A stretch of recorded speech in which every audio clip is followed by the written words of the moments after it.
A ver, hagamos un ejercicio mental. Imaginemos por un momento un mundo sin gobierno, pero ojo, no estoy hablando de caos, sino de un orden totalmente diferente. Un lugar donde la ley, la policía, los tribunales, todo eso, son servicios que se compran y se venden en un mercado libre. ¿Suena a utopía peligrosa o quizás a la conclusión más lógica de la libertad? Bueno, hoy vamos a explorar esta idea tan radical, el anarquismo del libre mercado, un concepto que, de verdad, desafía nuestras suposiciones más fundamentales. Esta frase de Thoreau, no es solo poesía, Es, digamos, el punto de partida de todo esto. Es ese momento en que la idea de un gobierno limitado se lleva hasta su última consecuencia. ¿Qué pasaría si el mejor gobierno fuera, simplemente, ningún gobierno? Y claro, aquí viene la pregunta del millón, ¿no? ¿Es el gobierno un mal necesario, como siempre nos han dicho, o es simplemente un mal al que nos acostumbramos y que creemos necesario? Bueno, los anarquistas del libre mercado intentan responder a esto, y no con sueños utópicos, sino con lo que ellos proponen como mecanismos de mercado.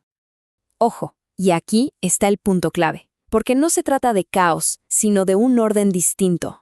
La propuesta es básicamente desmantelar el monopolio del Estado y reemplazarlo con competencia voluntaria. O sea, absolutamente todo, desde las carreteras hasta los tribunales, se convertirían en un servicio ofrecido por empresas que compiten por nuestra preferencia.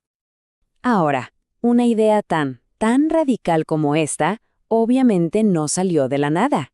Sus raíces son profundas y se hunden en el liberalismo clásico, una tradición que desde siempre ha mirado al poder del Estado con bastante desconfianza. Vamos a ver cómo se fue construyendo este argumento pieza por pieza. Esta línea de tiempo nos muestra una progresión fascinante. Todo arranca con Locke, por allá en el siglo XVII, que pone la base moral. El gobierno, para ser legítimo, necesita nuestro consentimiento. Un siglo después aparece Adam Smith y nos da el motor económico con su famosa mano invisible, demostrando que el orden puede surgir solito, sin un planificador central. Y finalmente Thomas Paine como que ata todos los cabos argumentando que la sociedad ya se cuida a sí misma en casi todo. Cada paso nos va acercando más y más a la pregunta, ¿entonces de verdad necesitamos al Estado? Bueno, con toda esa base filosófica ya puesta sobre la mesa, la pregunta cambió. Pasó de ser un ¿por qué? A un ¿cómo? ¿Cómo funcionaría esto en el mundo real? Ya era hora de dejar de solo criticar al Estado y empezar a diseñar los planos de una alternativa. Y una alternativa radical. Un mercado para la ley. Esta pregunta de Gustave de Molinari, en su momento, fue una bomba. Se atrevió a cuestionar la única función que parecía sagrada, intocable para el gobierno, la seguridad. Su lógica era simple, pero devastadora. Si aceptamos que el mercado es más eficiente para darnos comida, ropa, tecnología, todo, ¿por qué justo la seguridad tendría que ser la excepción? Y fíjense qué brillante cómo lo plantea en su modelo. Para Molinari, la monarquía y la democracia eran simplemente distintas formas de gestionar mal el negocio de la seguridad. Su alternativa era radical: compañías de seguros privadas. Pensemos en esto un segundo. Si una aseguradora tiene que pagar cada vez que le roban a un cliente, tiene un incentivo económico directísimo para evitar que le roben. La prevención del delito se convierte de repente en un modelo de negocio rentable. Saltamos ahora al siglo XX, y la idea no solo resurge, sino que se afila, se vuelve más potente. Los argumentos se concentran en dos pilares fundamentales, que, básicamente, definen el caso moderno en contra del Estado. Para entender esto, es clave la distinción que hizo el sociólogo Franz Oppenheimer. Para él, solo hay dos maneras de conseguir riqueza. O la creas e intercambias voluntariamente, esos son los medios económicos, o se la quitas a otro por la fuerza, esos son los medios políticos. Y para los anarquistas, el Estado es, por definición, la organización de los medios políticos. Es la única institución que vive de la fuerza, a través de los impuestos. Entonces, todo se resume en dos grandes pilares. El primero es de principios, es moral. ¿Por qué un policía o un político tendrían el derecho de hacer cosas como cobrar por la fuerza que si las hiciera cualquier otra persona serían consideradas un crimen? Y el segundo es práctico, es de consecuencias. Sabemos que los monopolios en cualquier otra industria llevan a precios altos, mala calidad y abuso. ¿Por qué el monopolio de la ley y la seguridad sería diferente? Ok, llegados a este punto, seguro que hay un montón de dudas en el aire. ¿no sería esto un caos total? ¿Una guerra de todos contra todos? Bueno, llegó el momento de enfrentar las objeciones más grandes y ver qué responden los defensores de esta idea.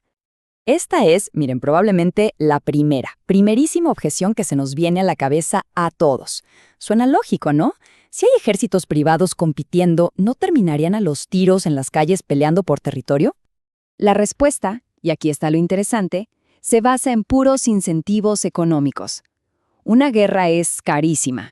Una agencia de seguridad que resuelve disputas con tiroteos en lugar de arbitraje vería cómo sus costos se disparan. Sus clientes, lógicamente, se irían volando a competidores más pacíficos y por lo tanto más baratos. A diferencia de un gobierno, del que solo podemos escapar mudándonos de país, cambiar de agencia de seguridad sería tan fácil como cambiar de compañía de teléfono. Pero bueno, hay una objeción un poco más fina, más sofisticada que popularizó el filósofo Robert Nozick. Su argumento es que incluso si este sistema llegara a funcionar, la anarquía de mercado es inherentemente inestable, que por su propia lógica interna se transformaría de nuevo en un gobierno. Nozick se imaginó este proceso como en 3 pasos. Primero, una agencia de seguridad se vuelve la más grande y poderosa. Segundo, para proteger a sus clientes, esta superagencia prohíbe que las agencias más chicas usen tácticas que considere poco fiables. Y tercero, para compensarlas, les ofrece su propia protección. Y listo, casi sin darnos cuenta volvemos a tener un monopolio que protege a todos en un territorio, lo quieran o no. O sea, hemos recreado un Estado. Y para ir cerrando, es súper importante entender que esto no es una idea de un solo color, para nada. Esta filosofía está muy viva y se ha diversificado un montón. Veamos las 2 ramas principales que existen hoy, que tienen visiones muy diferentes de cómo sería una sociedad sin Estado. Por un lado, tenemos a pensadores como Hans Hermann Hoppe. Él imagina una sociedad de comunidades privadas, autónomas, donde cada una podría imponer sus propias reglas culturales y normas, digamos, tradicionales. Y por otro lado, casi en la vereda de enfrente, están los anarquistas de mercado de izquierda. Ellos argumentan que el capitalismo que conocemos hoy está totalmente corrompido por el Estado. Buscan un mercado verdaderamente libre que, según su visión, empoderaría a los trabajadores a través de cooperativas y eliminaría las grandes desigualdades. Y así, al final, volvemos a la pregunta fundamental.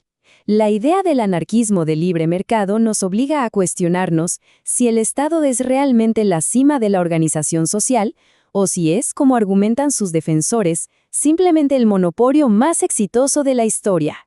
Una pregunta que sin duda nos deja pensando.